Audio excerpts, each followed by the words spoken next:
boas-vindas aos nossos seguidores e seguidoras do canal de YouTube Justino70 Caminho de Maús.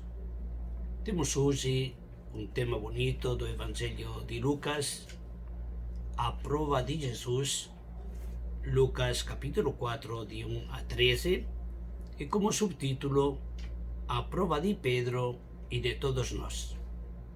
Queremos iniciar este vídeo agradecendo a participação de tantos seguidores e seguidoras que nos fazem chegar as suas apreciações de um ou de outro vídeo, ou de vários também, né?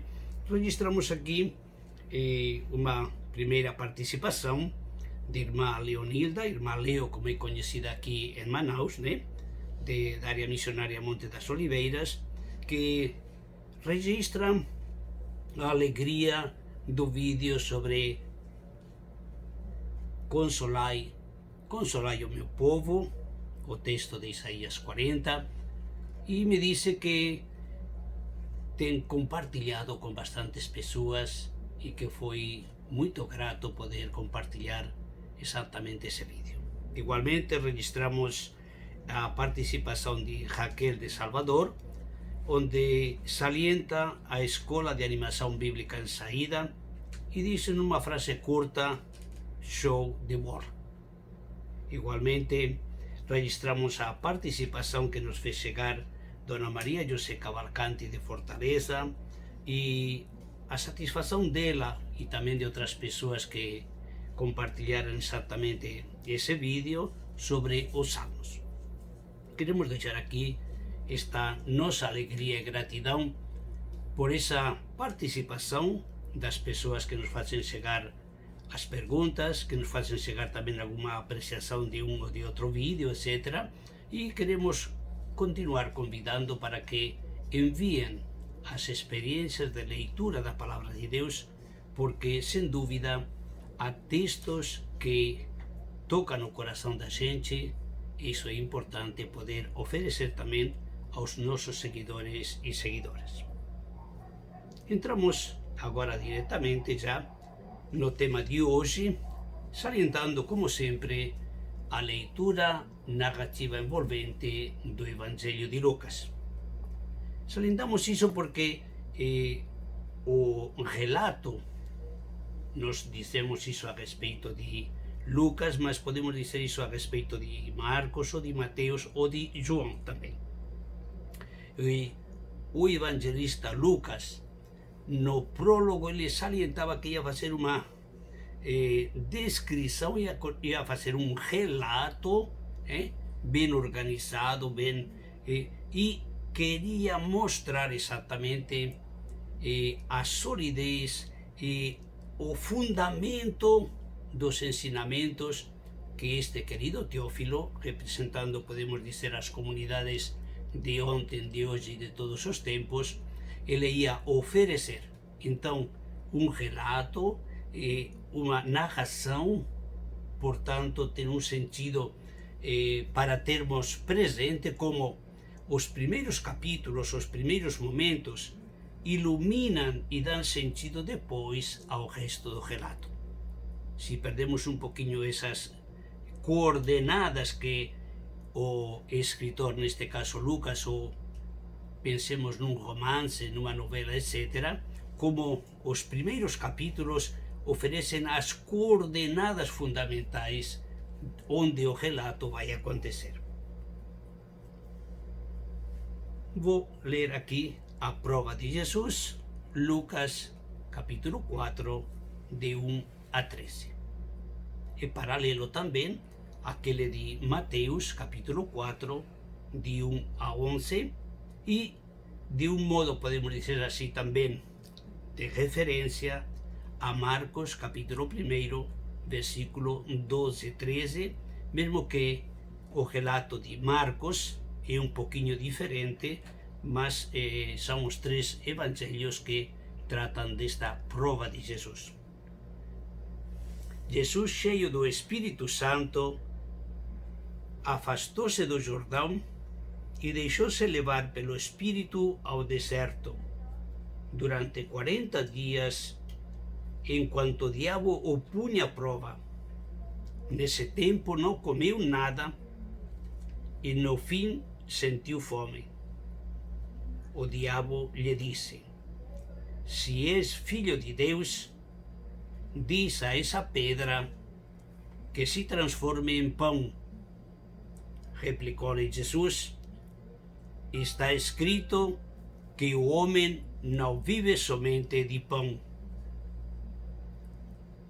Até aqui, os primeiros 4 versículos, veremos que tanto Lucas como Mateus vão salientar 3 provas exemplares. Ficamos aqui com a primeira prova, vamos comentar um pouquinho, depois vamos ler a segunda prova, a terceira prova e um pouquinho o sentido de tudo isso na vida de Jesus e o sentido teológico profundo para as nossas comunidades, para a nossa espiritualidade. Primeira coisa a constatar de esta prova de Jesus aparece nos 3 evangelhos, em Marcos, Mateus e Lucas, depois do batismo, depois e relacionado a essa cena maravilhosa do batismo de Jesus. E relacionado também a esse conteúdo fundamental, onde a voz do Pai se dirigia a Jesus como filho: tu és o meu filho querido, o meu predileto. Vejam aí, Jesus, cheio do Espírito Santo, afastou-se do Jordão e deixou-se levar pelo Espírito ao deserto. Aqui está fazendo indiretamente a referência onde foi batizado por João, né? Afastou-se do Jordão, onde teve esse acontecimento fundante, e deixou-se levar pelo Espírito ao deserto. Esse Jesus que se deixa levar, se deixa guiar, se deixa motivar. E Paulo, na carta aos Romanos, vai dizer que todas aquelas pessoas que se deixam guiar pelo Espírito de Deus são realmente filhos de Deus.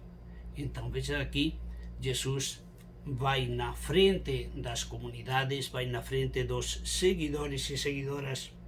Ele mostra o caminho, ele é realmente o caminho e por sua encarnação se fez solidário em tudo com a realidade humana, menos no pecado, como diz a carta aos Hebreus.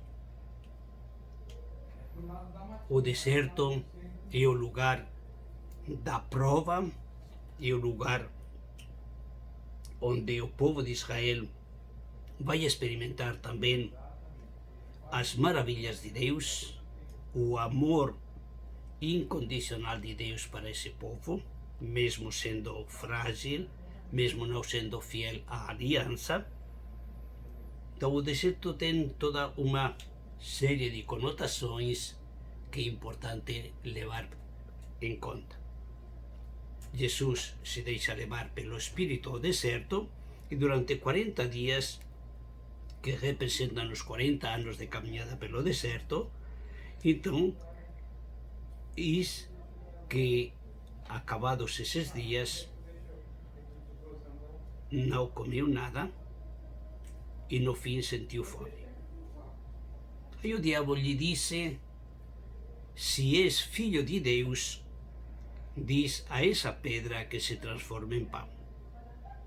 Temos aqui Jesus está passando pelas mesmas provas que Adão passou, podemos dizer assim, pelas mesmas provas que o povo passou pelo deserto. E no caso de Adão, no caso do povo de Israel, falharam. E aqui o Evangelho vai mostrar exatamente como Jesus é fiel ao projeto de Deus e vai realizar exatamente essa filiação na fidelidade radical. Se és filho de Deus, diz a essa pedra que se transforma em pão. Se és filho de Deus. Vejam que o Evangelho acaba de apresentar Jesus no batismo: tu és meu filho amado. Portanto, aqui poderíamos dizer que a prova não consistiria tanto se Jesus é ou não é filho de Deus, que também está aí presente, né? Mas na maneira como esse filho de Deus vai realizar a sua missão e vai colocar essa identidade profunda de ser filho de Deus ao seu serviço pessoal ou a serviço do reino de Deus. Então, se você é filho de Deus, então faça agora alguma coisa para você. Esse seria o sentido mais direto, mesmo que tem como pano de fundo, é claro, se és filho de Deus. Fica aí como uma pergunta em sordina, mas, como digo, é que tipo de filho de Deus você é, que não aproveita, poderíamos dizer assim, isso para você. Você jejuou durante um tempo significativamente grande, como o povo de Israel também caminhou e jejuou, e aproveita isso para você. Converta essa pedra, transforma em pão. Coisa simples, mas é a finalidade que está por baixo que traz como uma cilada. A resposta de Jesus: está escrito que o homem não vive somente de pão. Aqui é importante levar em conta como às vezes se salientaram vários elementos na hora de anunciar o Evangelho, e aqui o que está dizendo é que o ser humano encontra a sua plenitude exatamente na palavra de Deus e não somente nos panem circenses, como diziam os romanos, no pão e o circo, ou no teatro, ou no futebol, ou na Eurocopa, ou nos Jogos Olímpicos, etc, etc, né? Não somente disso, mas de toda a palavra que sai da boca de Deus. Depois o levou a uma altura e lhe mostrou num instante todos os reinos do mundo. O diabo lhe disse: eu te darei todo esse poder e sua glória, porque o deram a mim e eu o dou a quem quero. Portanto, se te postrares diante de mim, tudo será teu. Replicou-lhe Jesus: está escrito: adorarás o Senhor teu Deus e somente a Ele prestarás culto.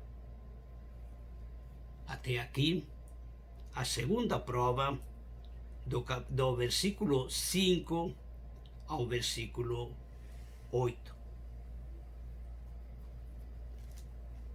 Temos aqui, vejam que as três provas exemplares têm como um sentido, né, de representar todo tipo de prova que Jesus vivenciou desde o início até o final. Depois diremos alguma outra coisa complementária, mas representar um pouquinho assim todo tipo de prova de tentação. Aqui, do deserto, vejam aí o contraste, do deserto de aridez, onde falta quase de tudo. Aqui o contraste é tremendo, é medonho. O leva a uma altura, né, onde lhe mostra num instante, quer dizer, como uma visão aí miraculosa, todos os reinos do mundo. Todos os reinos significam neste sentido o poder, o luxo, a glória, etc, etc, né? E vejam aí as palavras do tentador, do diabo: eu te darei todo esse poder e sua glória. Olha aí que alegria, né?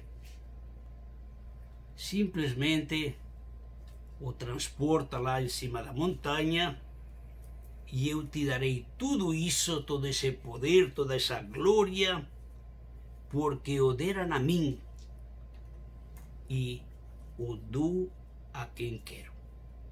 Aqui nesta frase temos toda um pano de fundo desde o livro de Daniel, porque o deram a mim, quer dizer, foi concedido a mim. Temos também essa mesma expressão no Apocalipse. Não temos tempo agora para explicitar um pouquinho mais isso, mas a mim foi dado por Deus, a mim foi concedido por, né? A mim me foi concedido, né? E então eu dou a quem quiser. Há uma condição: não é gratuito. Se te prostrares diante de mim, tudo será teu. Vejam aqui um pouquinho, queremos fazer uma referência àquela página do Gênesis, do capítulo 3. Vocês serão como deuses, viu? Se se prostrar diante de mim, você vai ter todo o ouro do mundo, todo o poder, toda a glória e tudo mais. Se te prostrares diante de mim, tudo será teu. Praticamente, como fazendo uma pequena referência àquela do Gênesis, vocês serão como deuses. Aqui, tudo será teu, terás tudo nas tuas mãos. E Jesus responde de novo, olhando para a Escritura, está escrito. Vejam aí, Jesus se fundamenta na palavra de Deus para ver qual é a opção essencial, a atitude fundamental para realizar o projeto salvador de Deus. Está escrito: adorarás o Senhor teu Deus e somente a Ele prestarás culto. Portanto, qualquer outro Senhor, em grego Kyrios, portanto, qualquer outro Senhor, seja Kyrios, ou seja Lord, ou seja qualquer outro nome que não seja o Senhor, não vai receber culto nenhum. Temos aqui, alguns anos depois, o Apocalipse vai fazer referência, sobretudo, ao Império Romano, que vai querer se endeusar. Primeiro vai ser o Império e depois os imperadores, né? Começando de Augusto, já esse nome tem já certo sabor a endeusamento, e todos os outros que vão vir depois, né? Ao Senhor teu Deus adorarás, e acabou. E somente a Ele prestarás culto. Depois dessa segunda prova, diz que conduziu a Jerusalém e colocou no beiral do templo. No caso de Mateus, coloca esta terceira tentação no segundo lugar e acaba com aquela que acabamos de comentar nós. Lucas prefere concluir a terceira tentação no pináculo do templo, etc., como vamos ler e comentar agora. Então o conduziu a Jerusalém, colocou-o no beiral do templo e lhe disse: se és filho de Deus, lança-te para baixo. Vejam aí. Então, primeiro, no deserto, depois naquela altura maravilhosa para ver todos os reinos, todo o luxo, todo o poder, toda a glória do mundo, e agora no pináculo do templo, se és filho de Deus, vejam aqui a primeira e a terceira tentação coincidem neste sentido, se és filho de Deus, lança-te para baixo, pois está escrito que deu ordens a seus anjos para que te guardem e te levarão em suas palmas para que teu pé não tropece na pedra. Replicou-lhe Jesus, está dito que não porás à prova o Senhor teu Deus. Vejam aqui a terceira tentação, temos como que o diabo já aprendeu e foi fazer um curso bíblico, poderíamos dizer assim, e ele aprendeu alguma coisa nesse curso bíblico acelerado, né? E se és filho de Deus, lança-te para baixo. E de novo Jesus insiste, está escrito que deu ordens a seus anjos para que te guardem e te levarão em suas palmas para que teu pé não tropece na pedra. Está aí. São palavras do diabo dirigidas a Jesus, citando o Salmo 91, versículo 11. Dice, teu pé não tropeçará na pedra, etc, etc. E os anjos, ele enviará seus anjos para que te levem em suas palmas, etc, né? Para que teu pé não tropece na pedra.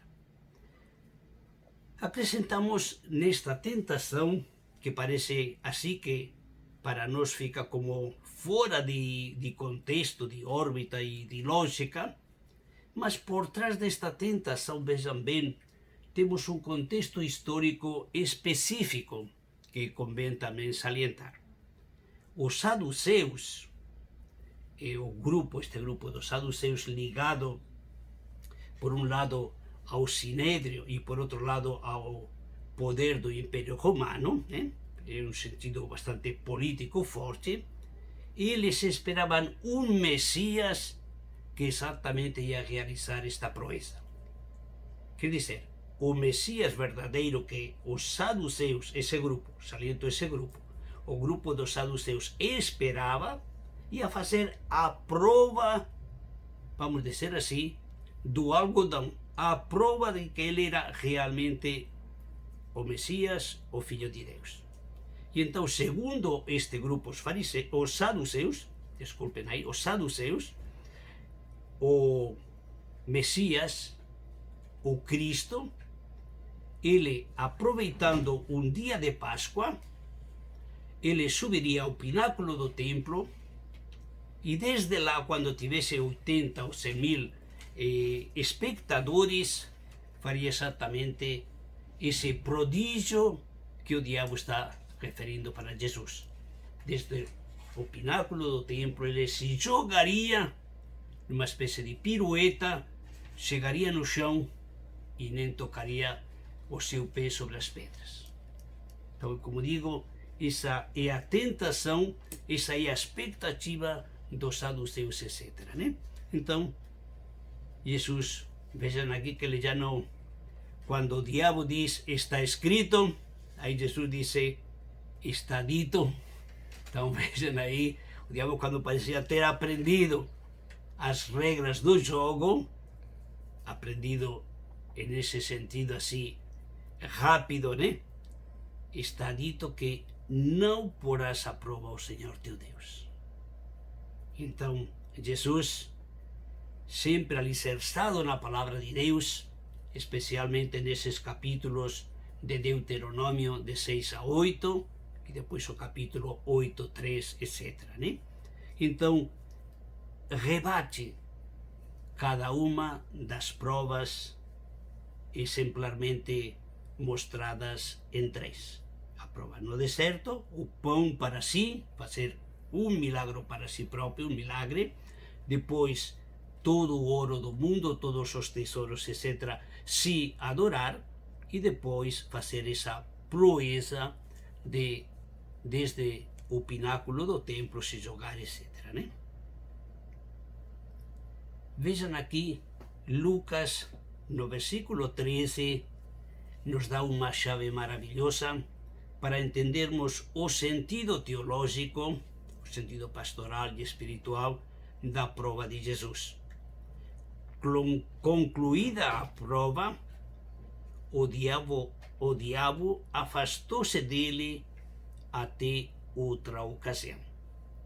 Então, quer dizer, queridos seguidores e seguidoras do canal Justino 70 Caminho de Emaús, temos esta cena maravilhosa, cena modélica, a prova de Jesus, colocada no início do Evangelho, e Lucas nos está dizendo que esta prova, ou estes vários tipos de prova, acontecerão ao longo de toda a vida de Jesus, e por isso diz que até aquele momento, aquela ocasião, se afasta o diabo, e aquela ocasião, como um arco grande que abarca toda a vida de Jesus, no capítulo 22, versículo 3, 31 e 53, onde Jesus vai dizer no momento que vai ser preso, etc., etc., esta é a vossa hora e o poder das trevas. É o momento em que Lucas cria este arco desde o início do ministério público de Jesus até o momento em que ele vai ser preso e depois julgado, etc. Né? Queremos refletir junto com esta prova de Jesus a prova de Pedro e a prova de todos nós. Vamos dar um pequeno salto aí deste capítulo 4 ao capítulo 22. Temos aí o momento da última ceia e depois uma discussão sobre quem é o maior, e Jesus prediz a negação de Pedro, aí versículos 31, 34 do capítulo 22. Vou repetir, capítulo 22 de Lucas, versículos 31 a 34. Vamos ler e comentar.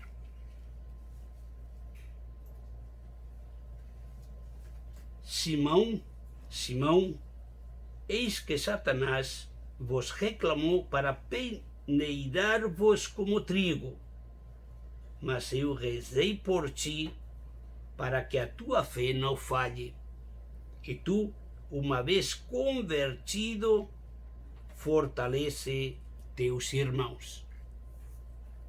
Respondeu-lhe Pedro: Senhor, contigo estou disposto a ir até para a prisão e a morte.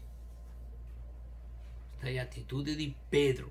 Contigo estou disposto a ir até a prisão e até a morte. Replicou-lhe Jesus: Eu te digo, Pedro, que hoje o galo não cantará antes que tenhas negado conhecer-me.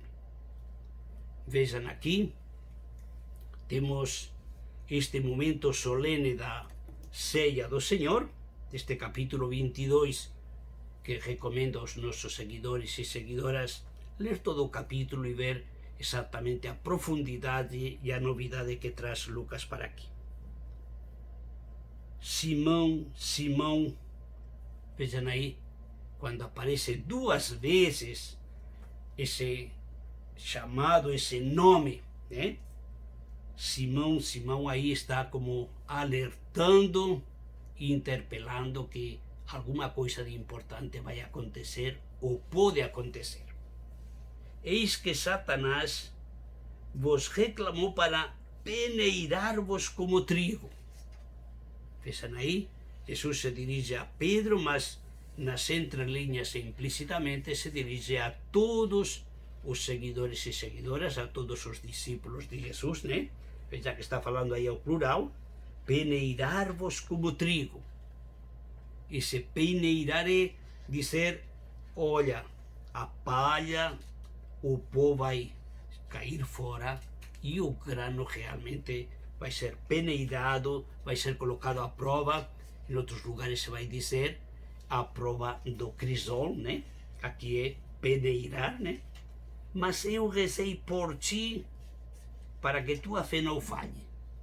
Temos aqui no versículo 32 uma chave maravilhosa da relação do discípulo com o mestre, de Pedro com Jesus e depois de todo o discípulo e discípula com Jesus. Eu rezei por ti. Isto deve ser um motivo de confiança nas nossas lutas, nos nossos desafios, nas nossas dificuldades, da vivência do Evangelho.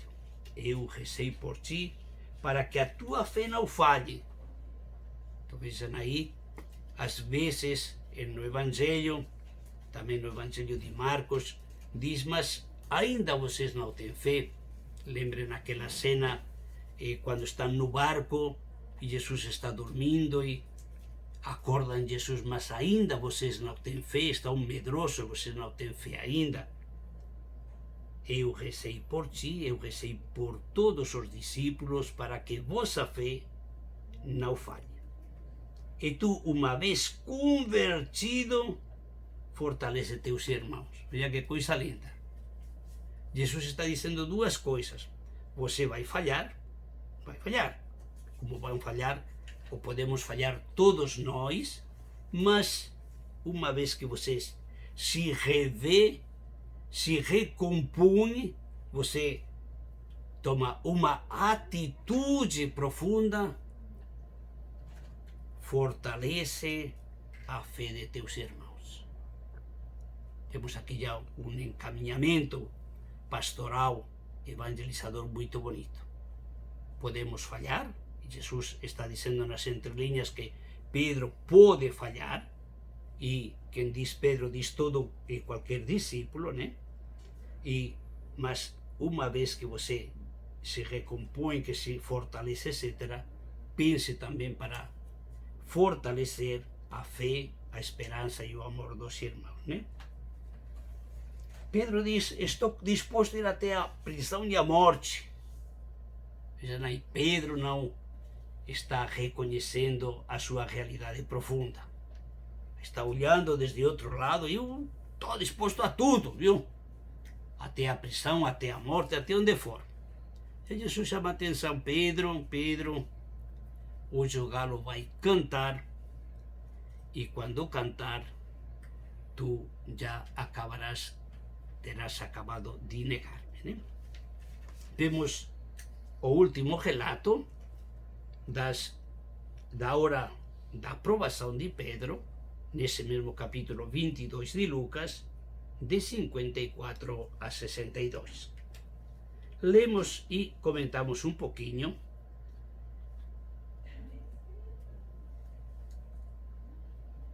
Chegam lá, prendem Jesus e o conduziram, introduzindo-o na casa do sumo sacerdote.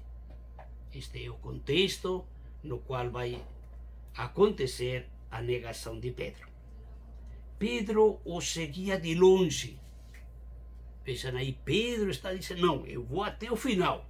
Está seguindo de longe. Haviam aceso fogo no meio do pátio e estavam sentados ao redor. Temos aí, na Palestina nessa época, é frio sem dúvida, sobretudo pelas noites, né? Então acendem um fogo e aí ficam sentados ao redor, se aquecendo, etc., né?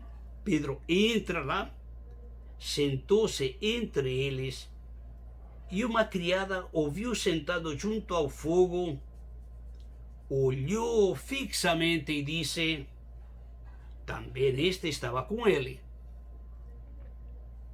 Aí no Evangelho de João vai dizer, eu não te vi lá no Horto das Oliveiras. Quer dizer, ela também estava lá, né? Então, este também estava lá. Pedro o negou. Mulher, não o conheço. Pouco depois, outro ouviu e disse, também tu és um deles. também tu és deles, né? Homem, não sou. Aí a confiança de Pedro para negar, né? Cerca de uma hora depois, outro insistia. Realmente este estava com ele. Pois veja aí até o sotaque também. Ele é Galileu. Pedro respondeu: homem, não sei o que dizes. Veja aqui, Pedro já realmente não sabe o que está dizendo. Não conheço, não sou e não sei o que estás dizendo. Imediatamente, quando ainda falava, o galo cantou. Quer dizer, estamos, essa indicação de tempo, pode ser às 2 da manhã ou às 3 da manhã, dependendo um pouquinho de quando o galo vai cantar, porque tem várias horas para cantar, né? Mas aí o galo cantou.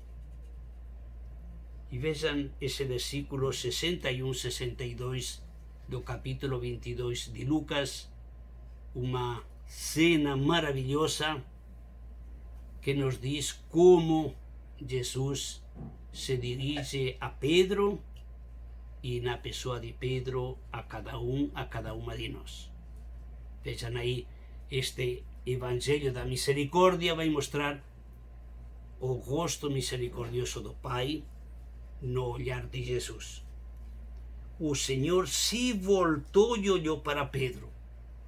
Vejam aí, ele está no pátio se esquentando com o pessoal. Lá de cima, onde está sendo julgado, aí diz que Jesus se voltou. Vejam aí, temos todo um pano de fundo bonito. Se volta para Pedro, olha para ele. Pedro recordou o que lhe havia dito o Senhor. Veja aqui, Pedro recorda o que lhe havia dito o Senhor. Viu?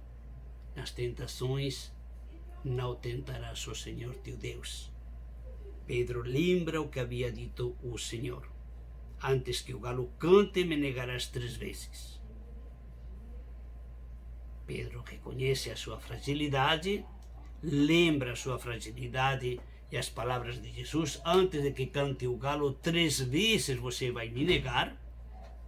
E com distintas frases, Pedro foi mostrando esse negar: não conheço, não sou, não me fales, não sei o que é. Pedro saiu fora e chorou amargamente.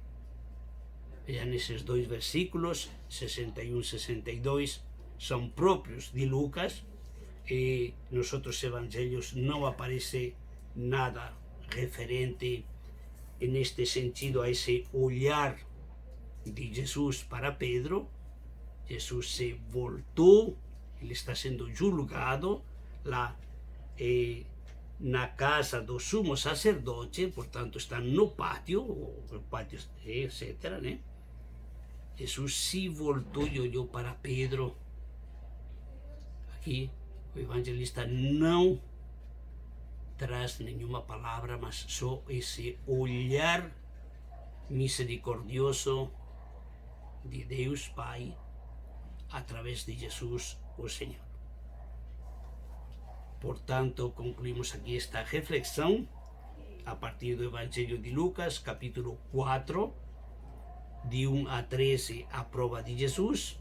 Depois, a prova de Pedro, nesse capítulo 22, a negação nesse capítulo 22, de 54 a 62, e na pessoa de Pedro, podemos dizer, nos encontramos cada um de nós, seguidores e seguidoras de Jesus, nessa fragilidade que Jesus pode dizer para cada um de nós, e na medida em que nós assumimos e ao mesmo tempo reconhecemos esse olhar misericordioso do Senhor, que nos dá luz, nos dá força, nos dá alegria, e lembrar nos vários momentos em que Jesus se encontra com pessoas que vão pedir perdão, etc., levanta-te, vai, tua fé te salvou.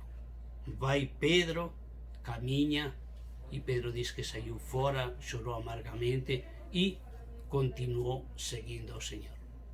Que este Evangelho de Lucas nos ajude assim a perceber o sentido profundo do seguimento de Jesus, não importando se em algum momento nossa fé pode falhar.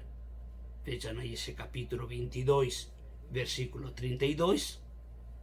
Tu, uma vez que te levantas, te animas, reconduzes a tua vida na direção do Cristo vivo e ressuscitado, confirma a teus irmãos.